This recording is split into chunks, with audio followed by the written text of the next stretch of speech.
yummy! Talaga namang lit ang mga food combo na to, mga ka-peeps! Naglalaway din ba kayo? Ang cast ng upcoming GMA Primetime series na One of the Bays, syempre oo! The best combo ever. Maganda kombinasyon talaga yan. Favorite ko. Ay, syempre, masarap yan. Partner yan. Yan. Paborito ko yan. Masarap yan.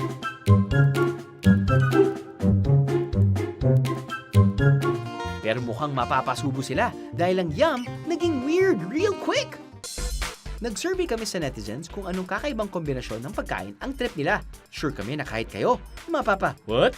Sasagot nila, pancit canton na may condensed milk, marshmallow na sinasawsaw sa ketchup, sardinas na nilagyan ng peanut butter, sinigang na may ketchup, at bibingka with bagoong alamang?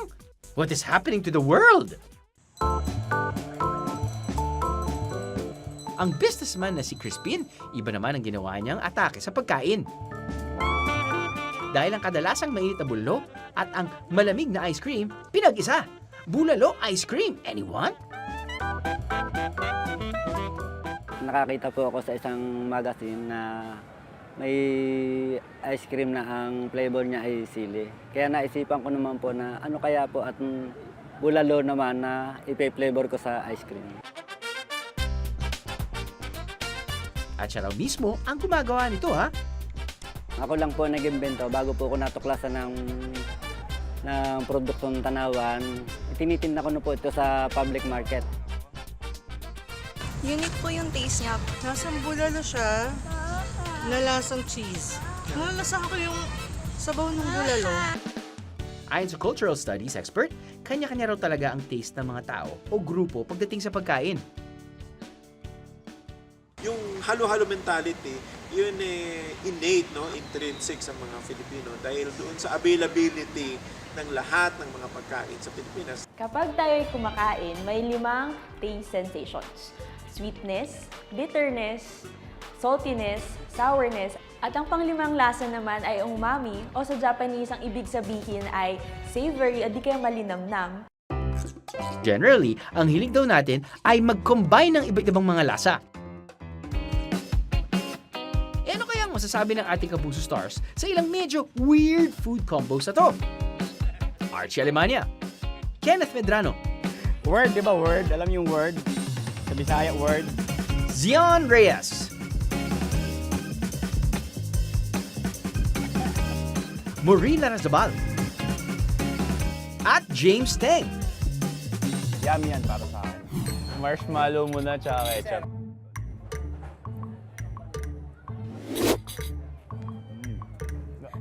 Oo naman. So, pwede ba lang combo to talaga eh, no?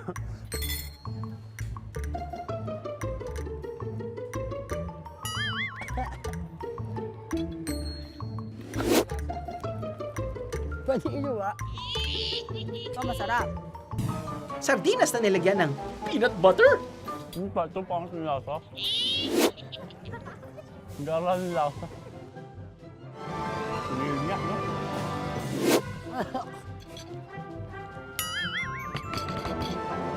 Sarap!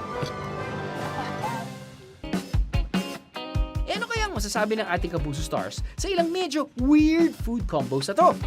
Pancit canton na may condensed milk? Sarap. Narinig niyo yun? Ang tamis? Ang tamis, pero masarap. Hawag ka na eh. Ito may future tong dalawa ibenta sa resto. Sinigang na may ketchup? Pwede naman. Pwede ang ketchup pala sa sinigang. At bibingka with bagoong alamang? Alat. Sobrang alat ng bagong pero masarap. Paluwa po. Pangit ng lasa nito. Sa kainan lang to ha. Sa combination lang to. Sinigang. Masarap yan. Condensed.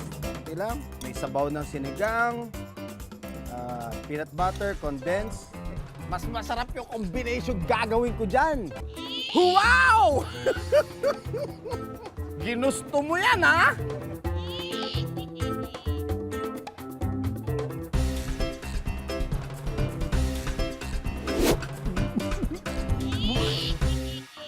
paghalo ng pagkain ay okay lang naman. Kung ito'y naman ay makaka-satisfy ng iyong cravings, bakit naman hindi? Pero tayo dapat ay laging magkaroon ng konsepto ng moderation, variety, at balance sa ating mga pagkain. O mga kaaha, ingat lang sa pag-mix and match ng iba't ibang pagkain ha. May mga pagkain daw kasi na kapag pinaghalo ay pwedeng makakasama sa ating tiyan. Kaya mas mabuti i-consult muna sa experts gaya nitong tinitikman ng ating mga kapuso. Sabi nga ng iba, kanya-kanyang trip lang yan.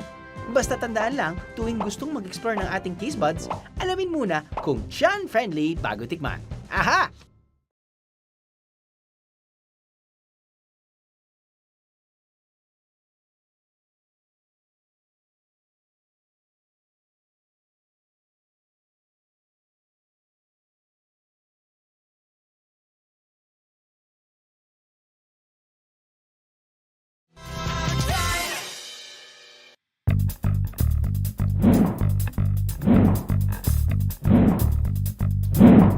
Mahuhulaan niyo ba kung anong pagkain ang mabubuo sa mga ingredient na ito? Tama kayo mga kaha, spaghetti! Masarap at totoong star sa anumang okasyon ng mga Pinoy ang spaghetti. Pero ngayong umaga, ang nakasanayang spaghetti may kakaibang twist. But wait, para samahan tayong tuklasin ng dish na ito, nag-imbita kami ng isa ring mahilig sa spaghetti. Please welcome our kapuso actress and singer, Denise Barbacena! Tulad mo! Sorry ah! Ang sarap kasi talaga ng spaghetti. Grabe, parang iba talaga to eh. Ano nga yun?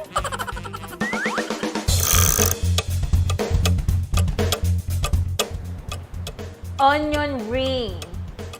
Onion rings. Oh, madaming rings. Onion rings. Ang galing.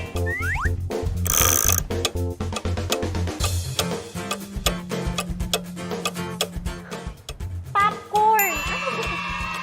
Ang dali lang. Popcorn! Ano to? Uy, ang hirap ah. Parang mas mahirap pa to sa ipapatikim ni Kuya Drew ah. Itlog? Itlog? Dagat?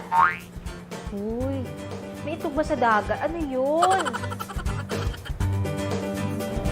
Dagat. Ano ba yan? Sabihin nga. Uy, diyan ka pala. Eh, ayan oh. Wait lang. Parang nakita ko na yan eh. Ito yan oh. Tingnan mo ha. Ayan.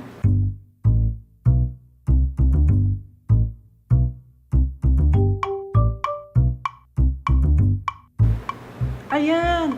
Paborito yan sa Visayas. Sa Visayas? Ano yan? Sa Visayas, may kakaibang klase raw ng spaghetti. Marami nga nahuhumaling sa tinagurian ng ilan na Visayan green spaghetti. Ang lukot. Tinawag itong lukot, isang Cebuano term for tangled, dahil sa itsura nitong buhol-buhol o gusot. Madalas na hina-harvest ang lukot tuwing low tide sa dagat.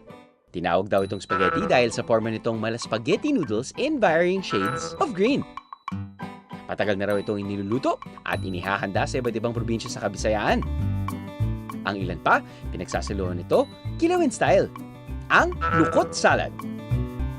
Ang iba naman, hinahalo ang lukot sa tinoa, isang staple soup dish sa Cebu at iba pang karating probinsya. Dito sa Cebu, nakilala namin si Amiable, isang food content creator sa TikTok na meron lang namang 195,000 followers at 3 million likes sa kanyang mga content. Isa nga sa sumikat niyang content, ang lukot salad. Bumibili lang daw si Amiable ng lukot sa palengke para gawing ulam. I'm Amiable Cruz. I'm a company nurse and also a food content creator. There was a local fisherman during low tide. They were harvesting something. But at that time, I really don't know. I just got curious. When we asked the local fishermen, and they said, oh, we're harvesting lukot. And when we try to observe them, ginaya namin. Hindi ko alam na yung lukot pala is pwede siyang isalad. So yung fisherman na lang nagsasabi sa amin, uy ma'am, pwede nyo yung gawing salad. Kasi madami din kaming nakuha na lukot noong araw na yon. Yun yung first time ako nag-harvest ng lukot. kumain ng lukot na salad talaga. Kala ko nung una is yucky siya, pero pagtikim ko na, oh my God, it will blow your mind. Ang sarap niya. Medyo yung texture niya kasi slimy. Slimy, na medyo salty, at saka medyong sweet. Amiable, pasample naman ng lukot salad recipe mo. Para gumawa ng lukot salad, hugasan mabuti ang lukot sa tubig. Maghiwa ng kamatis, sibuyas, at kalamansi. Paghaluin ang mga ito at ilagay sa lukot kasama ng suka, paminta at seasoning.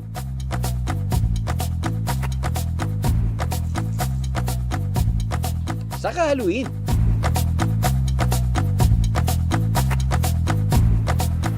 Parang spaghetti nga, pero salad pala talaga. Parang gusto ko ding matikman yung lukot salad na yan ah. Uy! Ang bilis! Nandito na kaagad, may tinidor pang kasama. Iba talaga dito. Natutupad lahat ng wish. Wow! Ayan. Mukha talaga siyang spaghetti, pero salad daw siya. Kulay green. Tapos, meron siyang kamatis, sibuyas. Parang lasang maasim siya. Saan ba talaga to galing? Tsaka, saan gawa ang lukot salad? Pep, ano nga ba ang uri ng pagkain ng lukot at saan ito galing? Mga kaaha, baka akala nyo ay seaweeds ang lukot ha? Nakukuha nga ito sa dagat. Pero ang lukot ay egg mass secretion ng lamang dagat na sea hares o donsol kung tawagin sa Visayas. Ang sea hares ay naninirahan sa rocky shores, seagrass beds at coral reefs. Ang species na ito ay kabilang sa sea slug family na Aplychidae na may uri ng gastropods mollusk. Hermaphrodite ang mga donsol. Ibig sabihin, meron silang both male at female reproductive organs. After mating, ang isang sea hare ay kaya mag-produce ng millions of eggs na nakapormang mahuhulay na spaghetti na ngayon ay alam na natin bilang lukot. 1 taon lang ang average lifespan ng mga donsol at namamatay sila pagkatapos nilang mag-lay ng eggs. Ayon sa National Marine Sanctuary Foundation, pinangalanan ng mga ito base sa tentacles na makikita sa ulo nila tulad daw ng tenga ng hares at rabbit. Ang mga tentacles ito ay tinatawag namang rhinophores. Ginagamit nila ito sa pag-detect ng lasa ng water molecules sa water current. May iba't ibang kulay ang sea hares. Nagbabago ang kulay ng mga ito depende sa pagkain na kinakain nila tulad ng algae at seagrass. Depende sa species, kaya nitong lumaki mula 2 cm hanggang 70 cm o halos 1/3 ng basketball player na si Michael Jordan. Teka, balikan muna natin si Denise. Kamusta naman kaya ang pagtikim niya ng lukot salad? Mukha siyang spaghetti pero lasang pansit. Para rin siyang gulaman pag ninuya mo. Tapos naglalaban yung lasa ng asim. Parang gulaman yung parang pasta niya, 'di ba? Pero salad siya. Mas lasa siyang parang kumakain ng pansit. Pero spaghetti. Pero salad talaga siya, guys. Ha? Ayon sa pag-aaral na na-publish sa Tropical Technology Journal noong 2015, matagal na raw na kinakain ng lukot, ngunit wala pang reported incidents o cases ng food poisoning dahil sa pagkain nito. Ayon pa sa study, napag-alaman ding ideal ito for human consumption dahil sa mga sustansya nito tulad ng protein, calcium, iron, sodium, amino acid, at iba pa.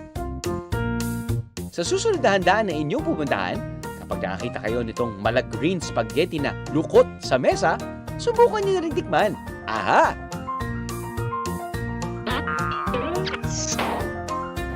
Balutin mo ako